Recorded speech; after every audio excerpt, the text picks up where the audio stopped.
우리 사랑하는 우리 성도 여러분들, 우리 예배자 여러분들 한 주간 잘 보내셨습니까?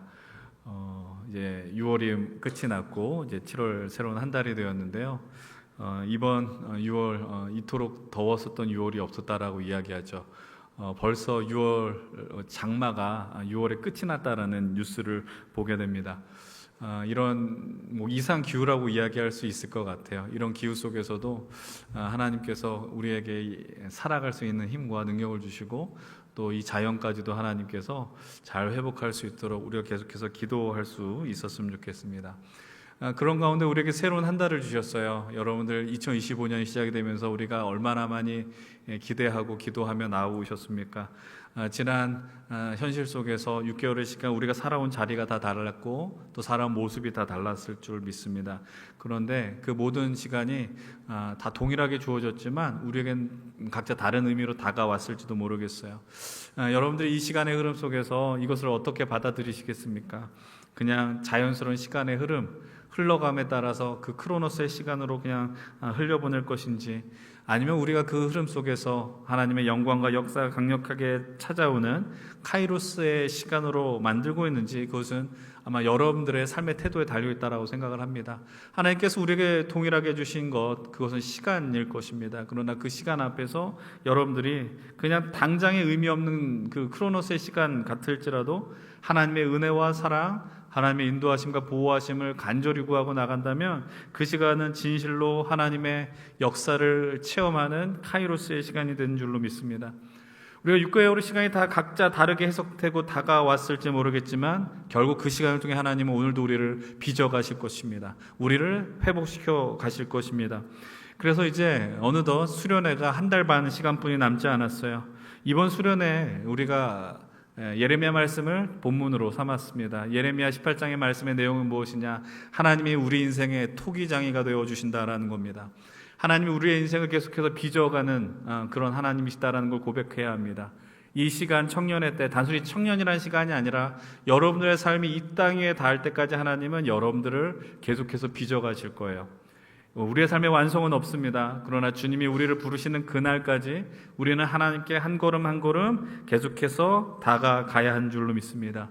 이제 우리 수련회를 위해서 함께 계속해서 기도해 주십시오. 그리고 함께 지어져가는, 우리가 오늘 고백했던 것처럼 그런 수련회가 될 수 있도록 함께 응원해 주시고 또 함께 참여해 주시고 동참해 주셔서 우리의 인생 속에 이번 수련회가 또 우리의 인생을 견고하게 하는 복된 시간이 될 수 있도록 함께 해 주시기를 부탁을 드립니다. 이번 한 주도 우리가 공동체 성경 읽기를 나누었어요. 그러면서 또 공동체 성경 읽기를 통해서 우리가 느헤미야 말씀을 살펴봤습니다. 이번 주에 느헤미야 1장부터 5장까지의 말씀을 살펴봤는데 느헤미야말로 기도의 사람이었으며 그 무릎으로 주어진 현실을 돌파했다라는 것을 이야기했었습니다.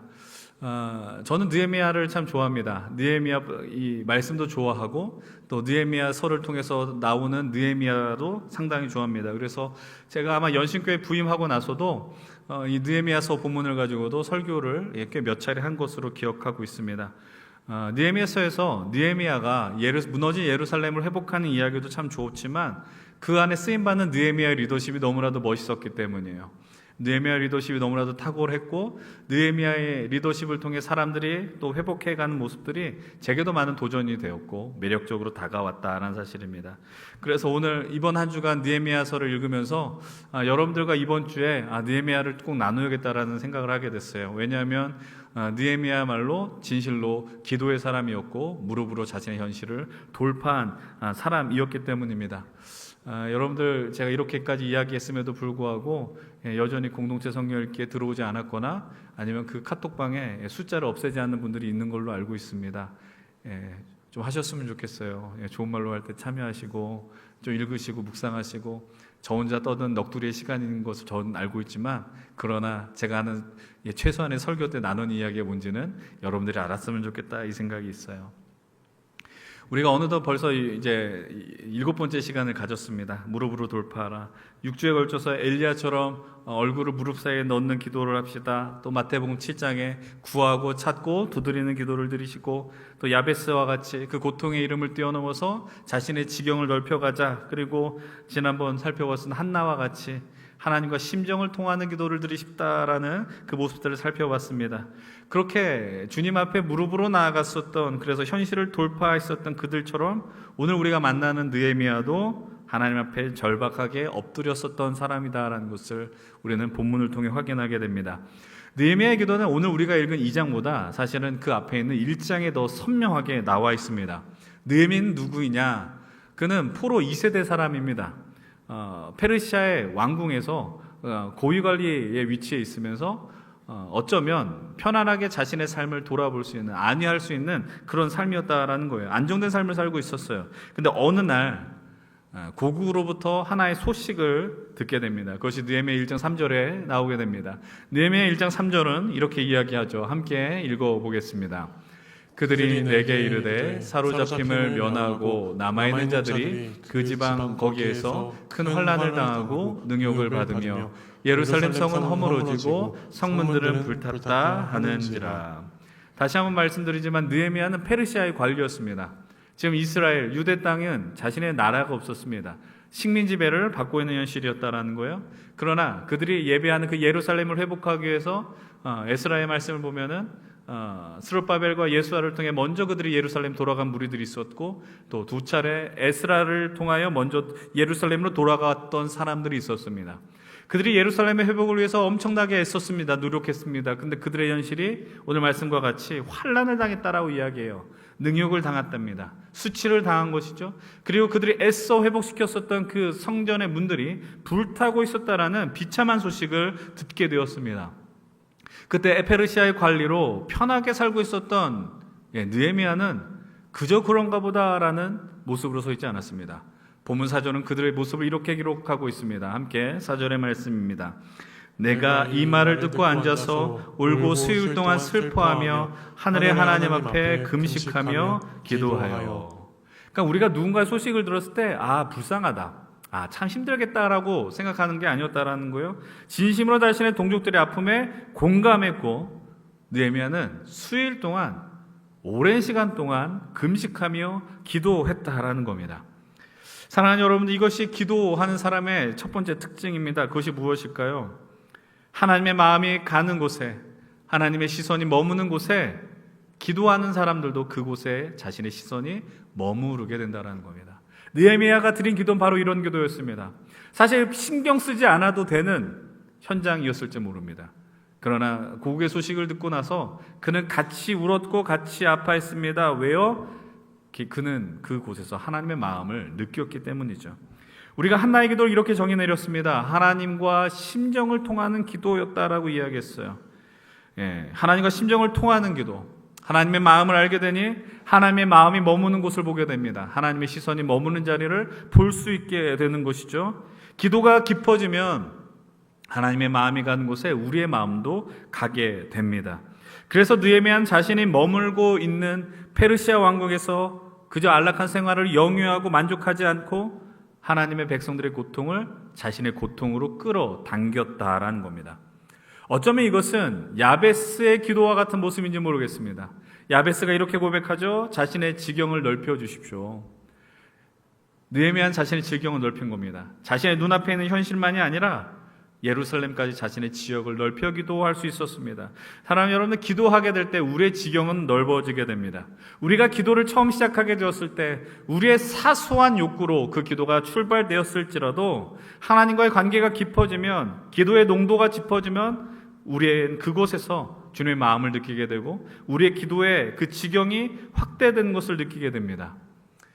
여러분, 이 기도가 짙어지면 따라 놀라운 일이 벌어집니다. 느헤미야 1장 마지막 1장 11절은 이렇게 끝이 나게 됩니다. 하나님이 이렇게 응답하시는 거예요. 그때 내가 왕의 술 관원이 되었느니라. 여러분, 이 의미가 얼마나 큰 의미를 갖고 있는지 압니까? 이 한 줄의 의미가요. 술 관원이 되었다라는 것은 그냥 술을 맡은 하나의 관리, 직책을 맡았다라는 의미가 아닙니다. 고대 근동에서 술관원은 왕과 가장 가까운 지근거리에 있는 왕의 안전을 책임지는 신임받는 자리였습니다. 경호실장과 같은 역할이었다라는 겁니다. 왕이 먼저 마시는 모든 술을 먼저 맛봅니다. 그리고 그곳에 독이 있는지 아닌가를 확인합니다. 왕의 일거수일투족을 확인한 사람이 바로 이 술관원이었다라는 거예요. 말 그대로 왕의 신임을 받은 최측근이었는데, 여러분 기도는 언제나 이렇게 시작이 되는 것 같습니다. 느헤미야가 술관원이 되게 해달라고 기도한 적이 없습니다. 느헤미야의 기도를 살펴보면 하나님 말씀대로 이들을 불쌍히 여겨달라 기도하지 제가 이러한 직책을 갖게 해달라고 기도한 장면이 흔적이 있지 않았다라는 거예요. 그저 예루살렘을 위해서만 기도했어요. 근데 하나님이 그 기도에 어떻게 응답하신 거예요? 그의 기도를 들으시고 그로 하여금 영향력을 끼칠 수 있는, 예루살렘을 살릴 수 있는 그 왕의 가장 가까운 자료를 하나님이 보내셨다라는 겁니다. 여러분, 이 장면을 보면서 우리는 확인합니다. 하나님의 일하시는 방법은요, 하나님의 역사하는 방법은 우리의 생각과 예상을 뛰어넘는다라는 겁니다. 왜요? 그분의 역사, 모든 우리 인생의 역사는 하나님의 손 안에 있기 때문이라는 겁니다. 다시 한번 말씀드립니다. 하나님의 역사는 우리의 예상과 다른 방식으로 이루어져요. 온 세상의 역사가 하나님의 손에 달려있기 때문입니다. 이 사실을 기억하셔야 됩니다. 우리 하나님은 살아계셔 역사하시고 하나님의 손은 선하시고, 그래서 하나님 우리가 생각하는 것보다 더욱더 놀라운 그림을 오늘도 그리고 계시다라는 겁니다. 그런 그림 속에서 이제 느헤미야는 왕 앞에 서 있게 됩니다. 그것이 바로 오늘 우리가 읽은 느헤미야 2장의 말씀이죠. 느헤미야가 술관원이 되었어요. 그런데 즐겁게 일한 순간도 있었겠지만 오늘 이 본문의 현장에서는 얼굴이 수심이 가득하게 되었다라고 이야기를 해요. 이 시기가 언제냐? 아닥사스다 왕 20년 니산월이라고 이야기합니다. 이게 언제일까요? 그것은 바로 느헤미야가 고국의 소식을 듣고 기도한 이후 4개월의 시간이 지난 때였다라는 겁니다. 우리 한번 2장 1절의 말씀을 한번 같이 한번 읽어봅니다. 1절입니다. 시작. 아닥사스다 왕 제20년 니산월에 왕 앞에 포도주가 있기로 내가 그 포도주를 왕에게 드렸는데 이전에는 내가 왕 앞에서 수심이 없었더니. 평소에 느헤미야가 인상 구기면서 일할 필요가 뭐가 있겠습니까? 아니, 왕 앞에서 어떻게 그 인상을 쓰면서 일을 했겠어요. 근데 이날만큼은 달랐어요. 무언가 마음에 고통이 계속 있었던 것 같아요. 그래서 자신의 표정 관리가 안 됐다라는 거죠. 아무리 감추려고 해도 그 얼굴에 금심이 가득했습니다. 그래서 왕이 이렇게 묻습니다. 2절 말씀 함께 읽어보겠습니다. 왕이 내게 이르시되 내가 병이 없거늘 어찌하여 얼굴에 수심이 있느냐? 이는 필연 내 마음에 근심이 있음이로다 하더라. 그때 내가 크게 두려워해요. 오늘 여러분들 앞에 누군가 권력자가 있을 때 오늘 시대도 얼굴 표정을 함부로 하는 게 쉬운 일이 아닙니다. 인상 쓰고 불편하다는 거 드러내는 거. 근데 오늘 하물며 느헤미야 시대는 어땠을까요? 왕의 말 한마디, 왕의 손짓 하나, 한 사람의 목숨이 왔다 갔다 거리는 거예요. 정말 말 그대로 표정 하나 잘못 지으면 느헤미야의 목숨은 한순간에 사라질 수도 있었다라는 거죠. 근데 느헤미야가 그래서 크게 두려워했다라는 겁니다. 감출 수 없었어요. 근데 왕이 이야기합니다. 너한테 무슨 일이 있냐? 그래서 느헤미야가 심히 두려워했다. 근데 느헤미야가 중요한 게 뭐냐? 두려워하는 것에서 그치지 않았습니다. 그 두려움 가운데서 자신의 마음을 솔직하게 이야기합니다. 그것이 본문 3절이에요. 3절 말씀 함께 읽습니다. 왕께 대답하되 왕은 만세수를 하옵소서. 내 조상들의 묘실이 있는 성읍이 어디까지 황폐하고 성문이 불탔사오니 내가 어찌 얼굴에 수심이 없사오리까니. 왕 앞에서 내가 왜 이렇게 얼굴 표정이 안 좋은지, 왜 이렇게 힘겨운지, 아픈지를 이렇게 이야기해요. 내 고향 예루살렘이 불타고 있는데 어떻게 내가 평안히 있을 수 있습니까? 그가 이렇게 이야기할 수 있었던 근본적 이유는 과연 무엇이었겠습니까? 너무나 단순한 답변일지 모르겠습니다. 그러나 그가 기도했기 때문입니다. 이 말을 듣는 시간이 어느 시간이었다고요? 예루살렘의 소식을 듣고 무려 4개월의 시간이 지난 이 시간이었다는 거예요. 4개월의 시간 동안 느헤미야는 계속해서 자신의 고국 예루살렘을 위해서 기도했습니다. 하나님 앞에 마음을 정리하고, 아마 그가 기도하지 않았다면 왕 앞에서 두려워 떨고 계속 있었을 겁니다. 또는 자신의 안전을 위해서 솔직하게 이야기하지 못했을 거예요. 제가 몸이 아파서 내가 좀 오늘 힘겨운 일이 있어서 이렇게 이야기했을지 모를 겁니다. 그런데 느헤미야는 기도했습니다. 그리고 그 기도로 왕 앞에서 담대해졌어요. 그리고 자신의 마음을 드러낼 수 있었다라는 사실입니다. 사랑하는 우리 힘센 동역자 여러분들, 우리가 기도할 때 기도의 능력은 과연 무엇입니까? 기도는 우리로 하여금 담대하게 해줍니다. 기도는 우리에게 힘을 준다라는 겁니다. 그 담대함은 그냥 무모함이 아니에요. 아무런 그냥 용감 없이 기도하면 그냥 생각이 없어져, 그것이 아니라는 거예요. 기도할 때 나오는 담대함은 하나님이 나와 함께 하신다는 확신에서 나오는 거룩한 담대함인 줄로 믿습니다. 여러분, 기도할 때 그 능력이 생기는 겁니다. 우리 스스로의 힘으로는 할 수 없었던 그 상황이 있습니다. 내가 평소 성격은 할 수 없었어요. 그러나 기도할 때 하나님이 우리에게 용기를 주시고 우리 입술을 열어주신다라는 사실입니다. 오늘도 우리가 예배를 드리고 우리의 삶의 현실로 돌아가면 삶의 형편이 녹록하지가 않습니다. 두려워하고 우리의 계획과 우리가 꿈꾸는 현실과 상관없는 냉정하고 냉혹한 현실이 우리를 기다리고 있다고요? 그래서 우리가 믿음이 오늘 우리에게 어떤 일을 하는가 질문합니다. 하나님, 내가 이 믿음으로 사는데 이 믿음이 내게 오늘 무슨 소용이 있습니까? 내가 오늘 기도했는데 기도의 응답이 이루어지지 않는데 이거 기도하면 무슨 소용이 있습니까? 이럴 수 있다고요. 그러나 진짜 기도하게 되면, 기도하게 된다는 말의 의미는 하나님이 나의 기도를 들으시고 나를 통하여 역사하신다는 그 믿음을 갖는 자들은 역사를 주관하는 하나님을 반드시 보게 된다는 거예요. 여러분이 이 시간 예배하며 삶의 현실로 돌아가서 이 예배를 받으시는 하나님은 이 예배당에 갇혀있는 하나님이 아니라 온 우주 만물의 주인이신 하나님임을 여러분 고백하며 나가야 된다는 것이죠. 그 믿음을 따라 나가면 하나님이 일하시는 걸 보게 됩니다. 하나님이 살아있음을 보게 된다는 거예요. 그래서 우리는 오늘 우리에게 주어진 현실을 묵묵하게 걸어갈 수 있게 된다는 겁니다.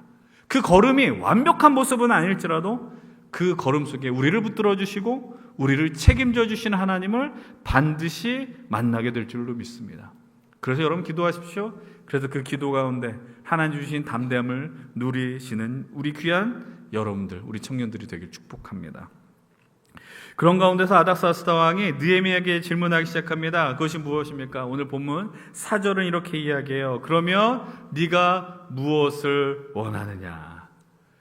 여러분, 이 페르시아 왕은 그냥 한 국가의 왕이 아닙니다. 이 당시 온 세계 가운데 가장 최고 막강한 권한을 갖고 있는 오늘날 경찰, 온 세계 경찰이라고 하는 미국만큼의 존재감을 갖고 있었던 게 페르시아였어요. 이건 질문이었지만 느헤미야에게는 엄청난 하나님의 응답이었습니다. 네가 무엇을 원하느냐? 그 페르시아 제국의 황제가 이렇게 질문합니다. 이것을 우리는 천재이루의 기회라고 이야기하는 거예요. 인생에 다시 오지 않는 찬스예요. 네가 무엇을 원하느냐? 무슨 말을 해도 응답할 수 있는 사람이 바로 아닥사스다였습니다. 근데 그 찬스가 왔어요. 근데 바로 응답하지 않아요.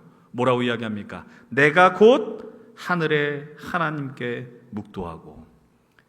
왕이 질문했으면 대답해야죠. 왕이 질문했는데 이런 거 달라고 해야죠. 근데 지금 딴짓을 합니다. 기도를 합니다. 곧 하늘의 하나님께 기도하더라. 자신의 눈앞에 이 놀라운 기회가 놓여졌는데, 우리가 축구를 보면 가장 많이 보는 안타까운 장면이 뭡니까? 공격수가 상대편 골키퍼와 1대1로 마주하는 상황입니다. 지금 그 상황이 느헤미야 앞에 놓여져 있는 거예요.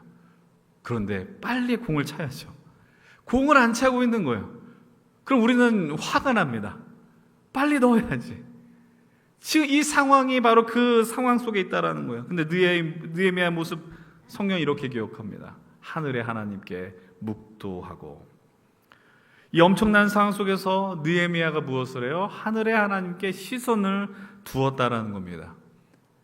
역시 느헤미야가 이럴 수 있었던 이유, 그가 바로 기도의 사람이었기 때문입니다. 여러분이 이 말을 기억하셔야 돼요. 기도하는 사람은요, 기회가 오면, 찬스가 오면 충동적으로 움직이지 않습니다. 우리가 젊을 때 이걸 못해요. 기회가 오면 제일 실수하는 게 뭔지 아십니까? 형제들 잘 들으셔야 돼요. 아무 때나 고백하면 큰일 납니다. 쓰잘데기 없이 하다가 망한 사람을 제가 수십 명을 봤습니다. 자기는 찬스라고 생각하는 거예요. 안 돼 그러면. 그 몇 명 있는데 저한테 오셔서 교육을 받고 하십시오. 꼭. 어쨌든 기도하면 충동적으로 움직이지 않아요. 기도한 사람 그 순간에 질문해요. 하나님 앞에 먼저 묻는다고요. 하나님, 지금 이 순간 어떻게 해야 됩니까? 하나님, 이 순간 내가 무엇을 말해야 됩니까? 어떻게 행동해야 합니까? 이 짧은 찰나의 시간인데 이 기도가 하나님의 손과 느헤미야의 손이 맞닿는 역사의 현장이다라는 걸 보여주는 거예요. 지금 너무나 두렵고 놀라운 현장이고 막 떨리는 순간이었단 말이죠. 근데 느헤미야가 그 순간에도 놓지 않았어요. 이렇게 아닥사스다를 통해서 나에게 이 말을 듣게 하는 것도 하나님이시다라는 걸 아는 거예요. 그러니 거기서 경거망동하지 않죠. 거기서 실수하지 않는다라는 거예요. 그러면서 하나님 앞에 묵도하고 그 이후에 또 주저하지 않습니다. 자신의 생각과 뜻을 요청하는 겁니다. 그 구체적인 내용이 바로 5절 이하의 말씀을 통해서 계속 나와요. 첫 번째 어떤 요청을 하느냐 이겁니다. 예루살렘으로 저를 보내주십시오라는 거예요. 지금 느헤미야의 신분은 페르시아의 관리예요. 아주 중요한 위치에 있는 사람이라고요. 근데 그 사람을 보내는 거, 지금 느헤미야는 요직 가운데 발탁되어 쓰임받는 사람이에요. 지금 아닥사스다한테 필요한 사람이에요. 근데 자신을 잠깐 보내주십시오라고 요청합니다. 그러면 두 번째로 총독들에게 보낼 조서를 요청하는 거예요. 명령서를 보내는 거예요. 왜냐하면 그 온 먼 기간 속에서 페르시아 왕의 재가를 받았다라는 명령 제안서가 없으면 중간에 어떠한 피해를 입을지 모르기 때문에 조서를 달라고 이야기해요. 그리고 세 번째, 우리가 성벽을 재건해야 되는데 성벽 재건을 위한 목재를 달라고 요청하고 있습니다. 여러분 이 말씀을 다시 한번 살펴보세요. 느헤미야가 요청하는 거 철두철미합니다. 요즘 여러분들의 표현을 빌어 사용하면 철저한 제의 성향이에요. 정말 처음부터 끝까지 완벽하게 디테일하게 자신의 요구할 것을 왕한테 말하는 거예요. 우리가 느헤미야 기도를 통해서 확인하는 게 무엇인지 아십니까? 여러분 기도할 때는요, 기도라는 건 막연한 게 아니라는 거예요. 기도라는 건 현실 속에서 나의 삶의 구체적인 것을 하나님 앞에 올려드리며 내 주어진 현실 속에 살아내게 하는 능력이다라는 거예요. 기도할 때 그냥 생각의 흐름대로 기도하는 게 아니에요. 하나님 저 지금 배고프니까 채워주세요. 먹을 거 주세요. 외로우니까 제 연애할 수 있는 상대를 주세요. 그냥 자연스러운 생각의 흐름이 아니라 오늘의 우리의 인생 속에서 구체적인 필요를 선명하게 해주는 것이 바로 기도다라는 거예요. 제가 이걸 얼마나 많이 이야기했습니까? 오늘 막막한데 기도하면 선명하게 된다니까요. 안개 속에 갇힌 내 인생 같은데 기도하면 그 안개가 걷히는 걸 느낀다고요? 느헤미야도 마찬가지였을 겁니다. 4개월 동안 기도하면서 그냥 도와주세요 도와주세요라고 기도했겠어요? 아니요. 하나님 이 상황 속에서 내가 예루살렘을 회복하기 위해서 어떤 일을 할 수 있겠습니까? 하나님께 질문했겠죠. 하나님이 지혜를 주시는 거예요. 하나님 그 마음 가운데서 이러이러한 것을 너가 갖고 비전을 세우라는 것을 주신다라는 거예요. 여러분 기도라는 건 단순히 현실 도피 아니라고요? 현실을 도망치게 하는 게 아니라 오히려 기도를 통해 우리는 현실을 정확하게 보게 한다라는 거예요. 현실을 정확하게 보게 하고 오늘 우리의 현실을 더 지혜롭게 준비하게 하는 하나님의 능력이 됨을 진실로 믿으셔야 합니다. 기도의 능력을 가볍게 보지 마세요. 기도하면 선명해지고 기도하면 준비할 수 있게 돼요. 여러분 그 기도의 매력에 진실로 빠지시기 간절히 바랍니다. 이제 오늘 본문 마지막에서 느헤미야가 놀라운 고백을 이제 여기서 하게 됩니다. 오늘 본문 8절의 말씀인데 한번 같이 한번 읽어보십시다. 시작. 네, 하나님의 선한 손이 나를 도우심으로 왕이 허락하고. 느헤미야가 그토록 기도하던 모든 일이 풀려간 그 이유를 이렇게 고백합니다. 뭐라고 이야기하는 거예요? 하나님의 선한 손이 나를 도왔기 때문입니다. 여기서 중요한 표현은 무엇입니까? 하나님의 그냥 손만이 아니라 선한 손이라는 거예요. 하나님의 손은 능력 있는 손이죠. 근데 하나님의 그 능력은 그냥 단순하게 우리를 향해 베푸는 능력이 아니고요, 선한 손이에요. 하나님 역사하는 그 자리는 선한 자리라는 거예요. 하나님의 뜻이 임한 모든 것은 선하다라는 걸 믿으셔야 돼요. 느헤미야는 그것을 확신했습니다. 하나님이 내게 마음을 주셨고 그래서 왕 앞에서 담대할 수 있었어요. 왜냐하면 하나님의 선한 손이 오늘 자기와 함께함을 믿었기 때문이에요. 우리가 때로 기도할 때 이렇게 생각합니다. 마법과 같이 생각해요. 기도하면 이루어질 거야. 기도하면 응답해 주실 거야. 응답해 주시죠. 그런데 내가 기도하면 내가 떼쓰면 하나님이 내 마음을 따라서 움직여 주실 거라고 생각한다고요. 제일 위험한 기도, 이 기도 얼마나 많이 합니까? 하나님, 내가 기도할 때 하나님의 보좌를 흔들게 해주십시오. 우리의 기도를 통해 하나님 움직이시는 게 아니라고요. 하나님의 뜻에 따라 우리의 기도가 맞춰가는 겁니다. 사랑하는 여러분들, 오늘 말씀의 제목 잊지 마십시오. 하나님의 손과 우리의 손이 맞닿는 것이 기도라는 거예요.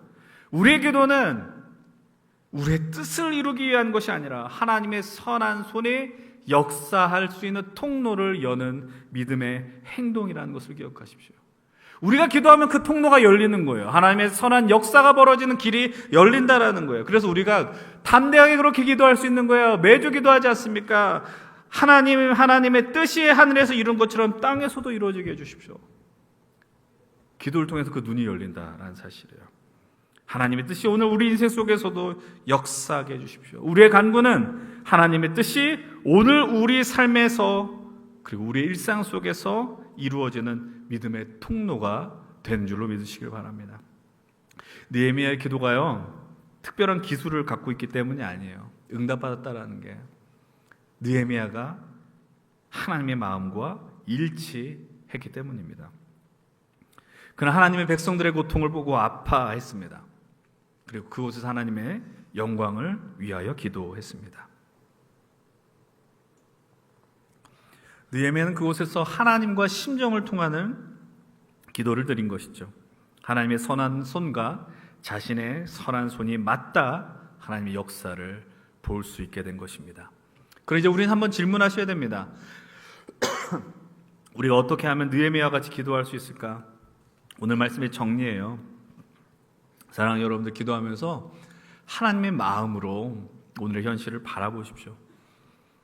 우리가 살아가는 이 세상, 여러분 어떻게 느껴지십니까? 하나님의 통치가 임해야 하는 자리죠. 하나님의 나라라고 이야기를 합니다. 그러나 인간의 죄악으로, 인간의 미련함으로 말미암아 하나님의 통치를 거부했어요. 그래서 우리가 사는 세상에 다툼이 벌어지는 거예요. 전쟁이 넘쳐나고 거짓이 넘쳐나고. 느헤미야는 나라를 잃은 현실 속에서 그런데 하나님 나라, 하나님을 향한 백성, 그 백성을 향한 시선을 거두지 않았습니다. 같이 아파했고 자신의 아픔으로 여겼고 그것에서 하나님의 마음을 느꼈다는 사실이에요. 자신의 성공에 매몰되지 않았어요. 나는 그냥 편히 여기 있으면 되는데 이렇게 살지 않았다고요? 오늘 우리는 어떤 기도를 드리고 있습니까? 오늘 우리의 삶은 어떠하냐라는 거예요. 우리의 기도의 시선이 어디로 향하고 있습니까? 우리의 기도가 하나님의 마음과 하나님의 뜻을 따라 나가고 있느냐? 그렇게 하셔야 돼요. 여러분이 살아가는 가정이 하나님의 시선을 볼 때 어떠합니까? 여러분들이 일하는 직장이 하나님의 마음을, 그 시선으로 볼 때 어떠합니까? 여러분들이 다니는 그 학교가 하나님의 시선을 볼 때 어떠하십니까? 그냥 대한민국은 어떠냐라는 거예요. 그냥 여러분들 그냥 사는 게 사는 거지. 그냥 이렇게 살다 마는 거지. 믿음은 믿음인 것이고 이렇게 살 수 있느냐? 그럴 수 없다라는 거예요. 하나님의 마음을 보면 아픈 게 너무나도 많아요. 하나님의 눈으로 보면 갑갑한 자리들이 얼마나 많은지 모른다라는 거예요. 사랑하는 여러분들, 하나님의 시선으로 기도하시길 바랍니다. 그렇게 될 때 우리의 기도가 더욱더 하나님 앞에 능력의 기도가 되시는 것입니다. 두 번째로 우리가 두려워야 하는 기도는 오늘 말씀을 통해 확인했습니다. 구체적으로 기도하십시오. 막연하게 기도하지 않았어요. 하나님, 예루살렘 성전 회복하게 해주십시오. 물론 그렇게 기도했을 시작은 그렇게 했지만 무엇이 필요한지, 어떤 과정이 필요한지 아마 구체적으로 기도했을 것입니다. 여러분들 오늘 어떤 기도를 드리고 계십니까? 하나님 앞에서 무엇이 필요한지 기도하고 있습니까? 여러분들이 어떤 삶을 살아야 하는지를 질문하고 계십니까? 잘 모르죠. 여러분들, 우리가 이런 대답을 얼마나 많이 해요. 내 생각이 복잡하면 기도가 잘 되지 않습니다. 맞아요. 생각이 많으면 기도가 안 돼요. 그런데 기도하면 생각이 정리가 되는 거예요.